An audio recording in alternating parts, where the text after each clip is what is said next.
Hello and welcome to World Talks on TVP World with me, Hashim Kumar. Russia's war effort faces a new disruption as the Kremlin moves to restrict Telegram, a key battlefield tool. The decision exposes deeper military weaknesses and raises questions about control, communication and the human cost for soldiers on the front lines. How competently is the Russian military being led? Well, to lay this out for us, we're joined by Ivana Stradner, a research fellow at the Foundation for the Defense of Democracies. Ivana, welcome back. Good to see you.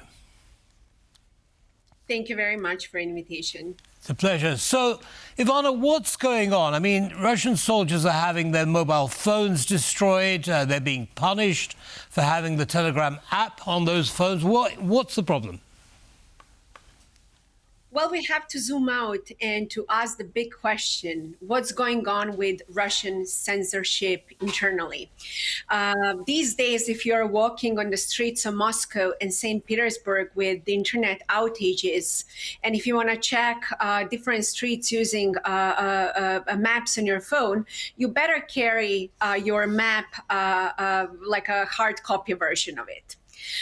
So that tells you really all you need to know about big picture, that it's much bigger than only the Telegram channel. So Russia has been trying to control the information space domestically for a very long time, especially after protests in Russia more than a decade. Putin actually established something that's called Roskomnadzor, that is actually a Russian media watchdog that has been completely trying to control the information space. After Russia's full-scale invasion, Russia decided to ban different foreign social media platforms, and just recently there has been also a problem with WhatsApp. But the real question, as you said, is why the Telegram channel has been restricted. There are numerous reasons for that, because Russia believes the Telegram channel has been basically a puppet of NATO and other Western countries for surveillance and to completely control the information space. So they believe that Russian soldiers are better off without Telegram. But if you ask even analysts inside Russia what they think about this decision, they're absolutely not happy, because soldiers are also struggling with that. Putin believes he has a solution. So he believes that Russia's new app called Max might replace Telegram. And given, that there is a huge problem with the encryption over there, the Russians are also very skeptical of it.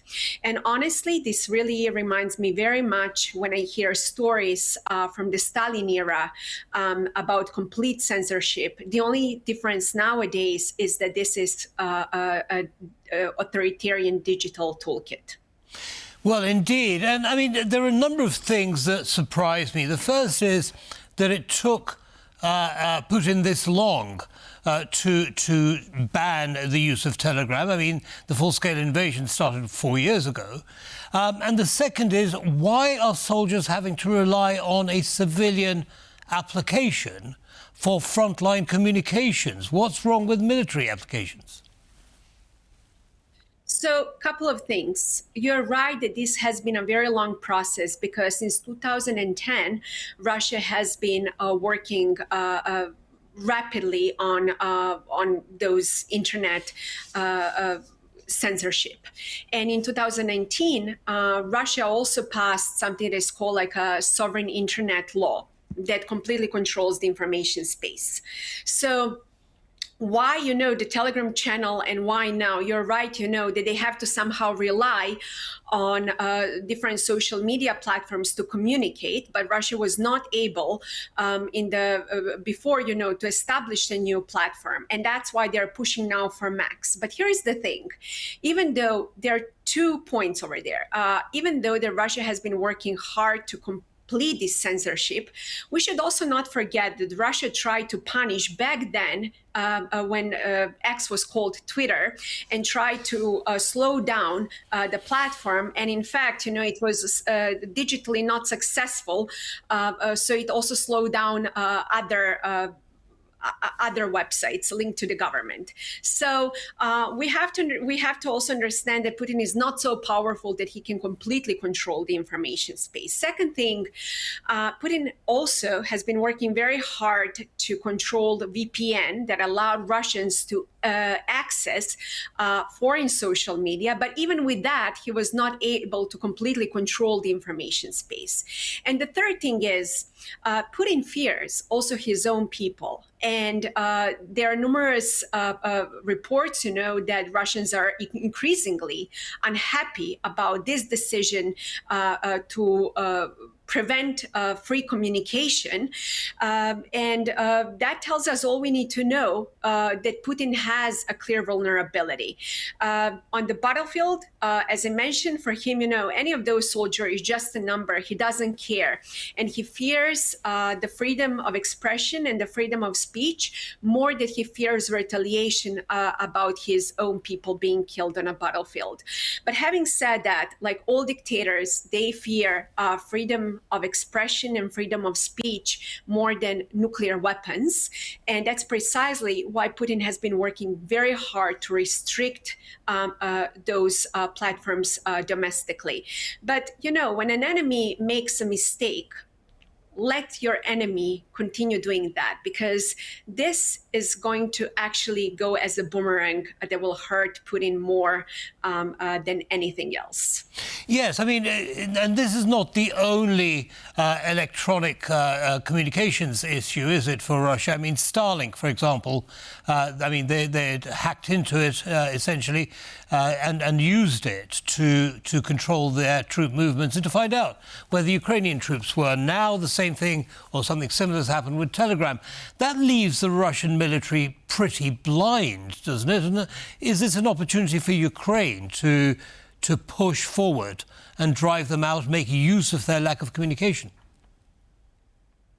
I always like to cite Russian military analysts, and they believe that who has information superiority wins wars.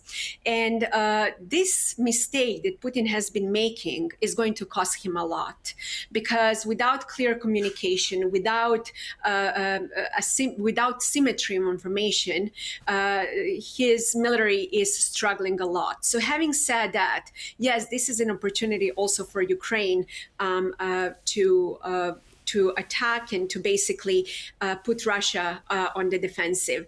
And to go back to a big question, because this is not only about military. Putin is also struggling with his own people domestically right now in both Moscow and St. Petersburg, who are absolutely unhappy about what's happening with social media platforms, because they have been struggling a lot since 2022 to access foreign social media, but this is also completely controlling the information space, even domestically, when it comes to Telegram. And him pushing, for Max app, which is absolutely controlled by Russian intelligence and government, it's not a secure place to communicate inside Russia. Well, certainly there does seem to be a bit of potential instability. It's very difficult to know for sure, but it seems, as you just say, the opportunity for that, disappointment, shall we say, of people in power is great. Now, looking at the other side of the coin, when Russia invaded Ukraine, the full-scale invasion, it seemed like a David and Goliath battle. Ukraine was by far the weaker side. They've, as we all know, have done incredibly well. But one area in particular stands out, and that is the use of technology. Now, they seem, for example, the drone technology, the air defense technology that they've developed and which they are now exporting. It seems to be the same with the communications technology. What is this telling you about the Ukrainian response to the Russian invasion in light of the risk that, Donald Trump is going to stop supporting Ukraine anytime soon? So, first of all, I would like to address your comment about a potential internal chaos inside Russia. I don't believe that such restrictions are going to lead to the regime change inside Russia, because Putin still has numerous opportunities, to halt something like that.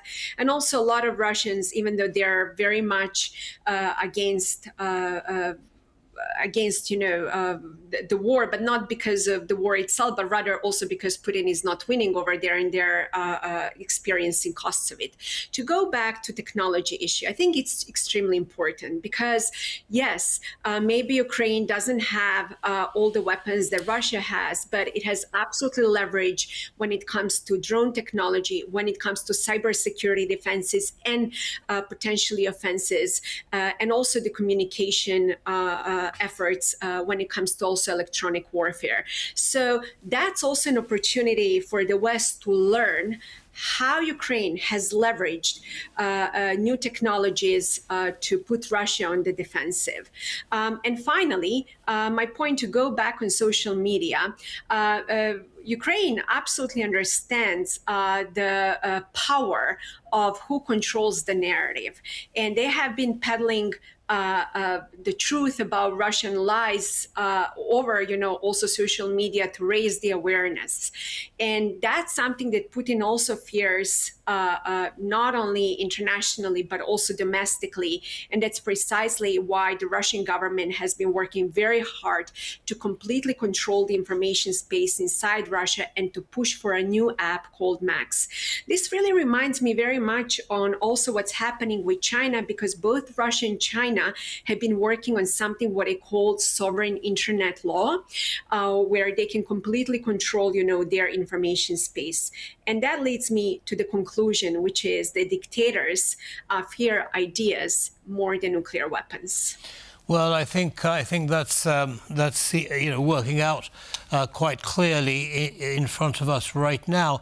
An interesting item I came across is the Pavel Durov. He's the chap that started the Telegram application. Now he's in trouble on both sides of the coin, isn't he? I mean, the Russian government believes that he's a Western spy and is using his app for that purpose, and the West believes that Telegram is dangerous because it's leaking information to Russia. What do you make of that? He seems to be trapped in the middle. Yeah, indeed. It's really like a trapped in the middle, because on one side, he has been called by the Russian authorities something along those lines, like a Western puppet. And he has been in trouble, domestic. But on the other hand, Telegram, when it comes to encryption, when it comes to full control by the Kremlin, to have access to it, that tells you all you need to know also that it's a dangerous platform for the Western audience to use it. So domestically, that's precisely why Russia wants to replace Telegram with Max. And on the other hand, the Western authorities have been working hard also to restrict Telegram and to warn people about its ties to the Russian authoritarian regime. So Telegram definitely, when it comes to encryption and when it comes to the use of it and the spread of disinformation and influence operations, it's not a safe platform. No. Unfortunately, Ivana, we have to stop it there. But as always, thank you very much for your analysis and have a good evening. Thank you. Have a good evening. Thank you. Bye-bye.